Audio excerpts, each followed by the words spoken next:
Hi there, Stefano here from Sonixinema. Today we got something really exciting to talk about, the circle of fifths. Maybe you heard it before and be wondering what all the fuss is about. Well, today I'm going to tell you what it is, how to use it in your compositions, and more importantly, why.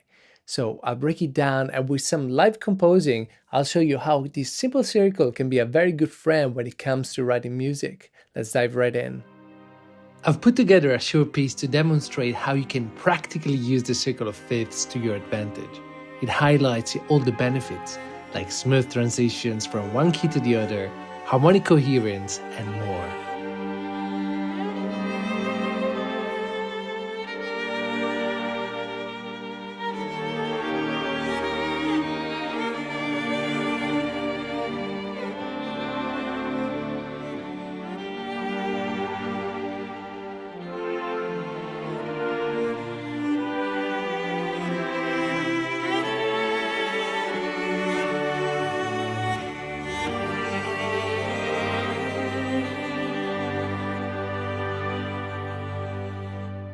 The circle of fifths is simply a circular chart that arranges the 12 key signatures in a specific order. So basically, it shows us the relationship between the keys. Starting from the top, we have C major, so no sharps or flat.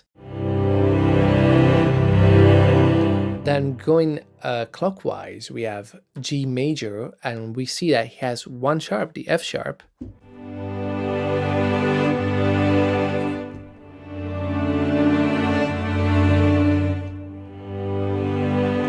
Then moving on a fifth up, each one of these is a fifth up. We have D major, then A major, three sharps, and so on. On the other hand, if we go counterclockwise, we have F major, one sharp, the B flat, then B flat major, flats, and then we can see that the relative minor of, for example, C major is A minor, so it means A minor doesn't have any flats or sharp. G major, the relative is E minor.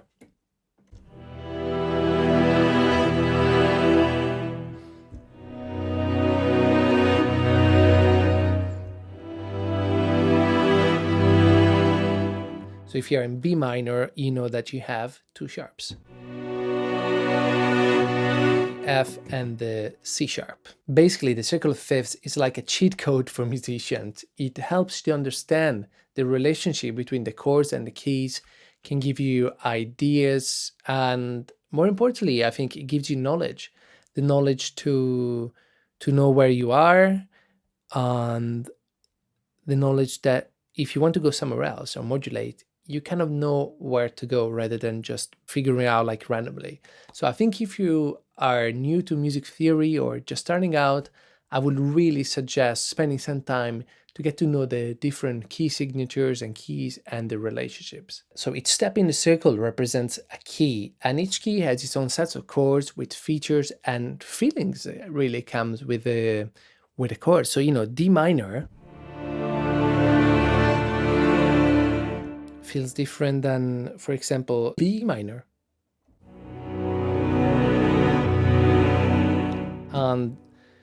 So it's a really important choice you make when composing the key signature you're in, not only for the feeling of it, but also for the range of the instruments. Try to make this experiment. Choose a piece that you like, that you composed, and then try to transpose it up and down, like half a semitone, a tone, two tones, and see what a massive difference it makes. It's almost scary how different it sounds. It's like, wait, this is not my piece anymore, because we are kind of used to that key signature.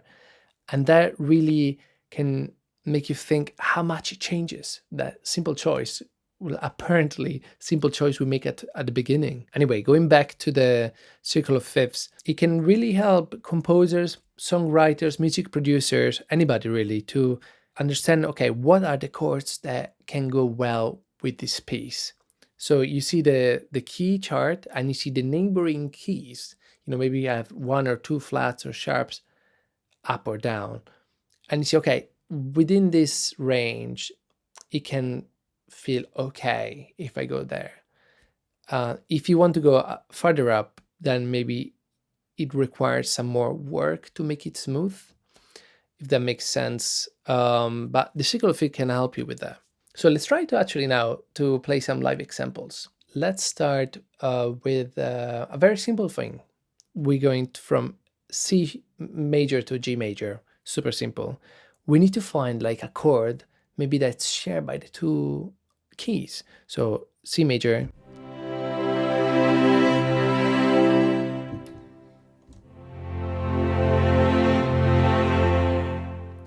and the chord might be A minor.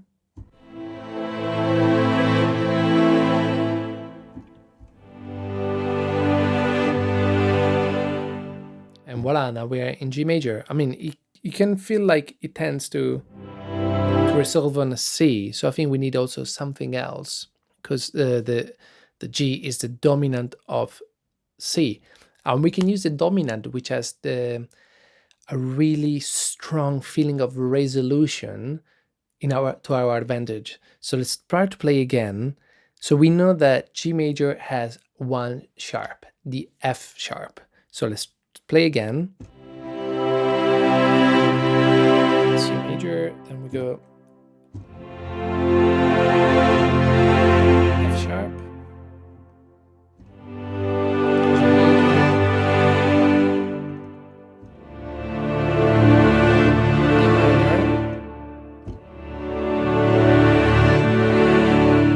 G major, D major, and now we feel like, okay, that just one chord changed everything, because we knew that the F sharp was in G major, so that's not in the in the key of C. So now let's try to play something else, maybe with a bigger gap. So let's say we want to go from G major to E flat major.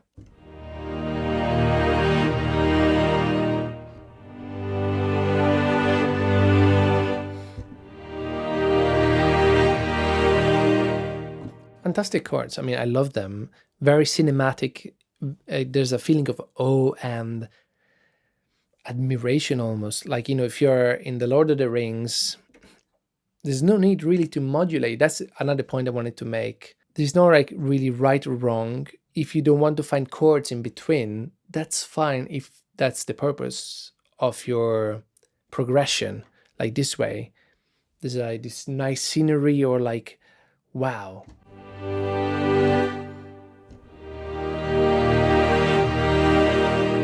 Or like we are in, for example, in C minor.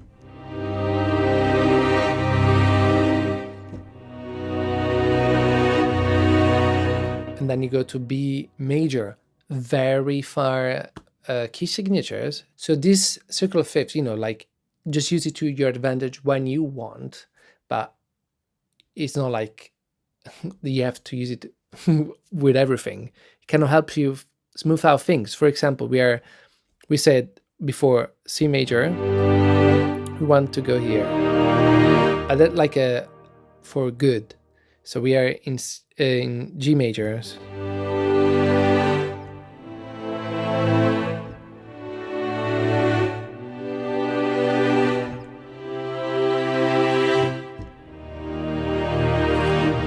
See, that's what I'm talking about. This doesn't feel natural now. It feels like, okay, we are just without any preparation. We are in somewhere completely new, and that's can be hard for the listeners and for everybody, I think. So we need to find ways to make it a bit more smooth. Okay, I said G major, E flat, but let's take it up a notch, because I thought maybe just even too easy. Let's go from G major to C sharp major. Fairly big gap. So how are we going to do it? Let's find out.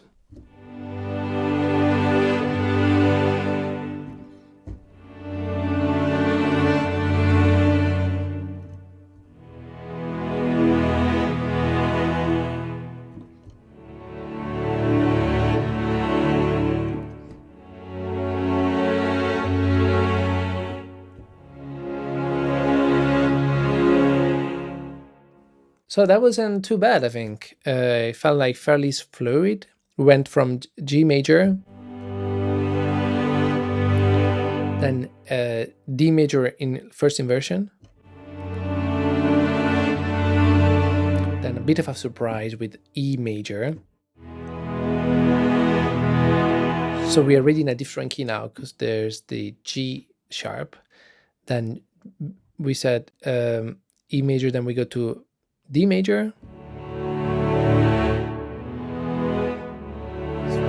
Yeah, I think this is fine. There's a nice gap between D major and F sharp minor.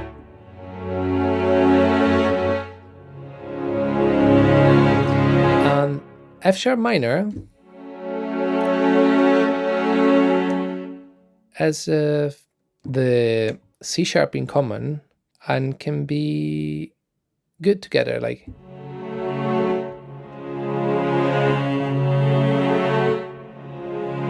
So it wasn't a bad chord to modulate, as a final chord. The circle of fifths with the chart can help you understand, okay, I'm here, I want to go there, there are these key signatures, let's find maybe common chords or like chords that can get me closer to that. By the way, let me know in the comments if you'd like a video on modulation. I think it's a really interesting subject. There are many ways to modulate. Let me know in the comments if that's something you'd like to watch.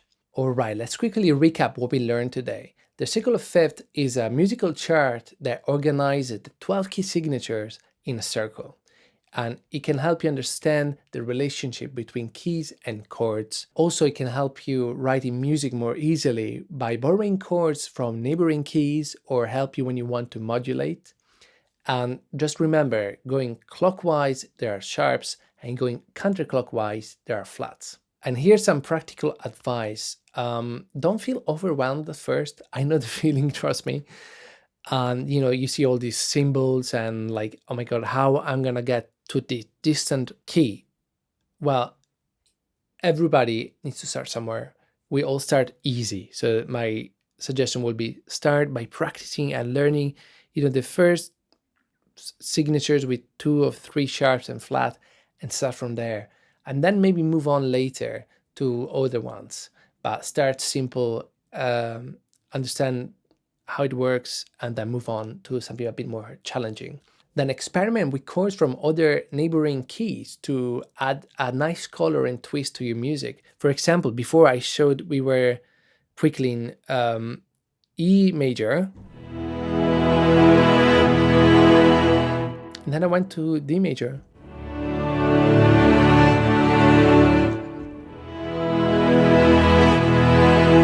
And it's not part of the key because in E major, the D is sharp, but that's fine. That was a really nice color in the piece, in the chord progression. So experiment with different chords from neighboring keys.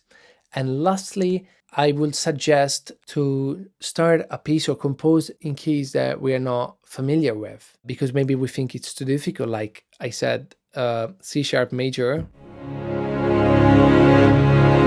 C sharp minor as well. I said I tend to compose in C minor when I'm minor because that's maybe easier for me. But then, okay, let's start with something different and see where it takes me. I bet that will take me somewhere more interesting, possibly. So that's also my last advice. So this was the circle of fifths. I think it can be a really good musical weapon in your composing arsenal. And it might sound confusing at first, but trust me, with some practice, you'll master it in no time. If you find this video helpful also, please don't forget to hit like and subscribe to the channel for more content like this. Thank you for joining me today, and I'll see you in the next one.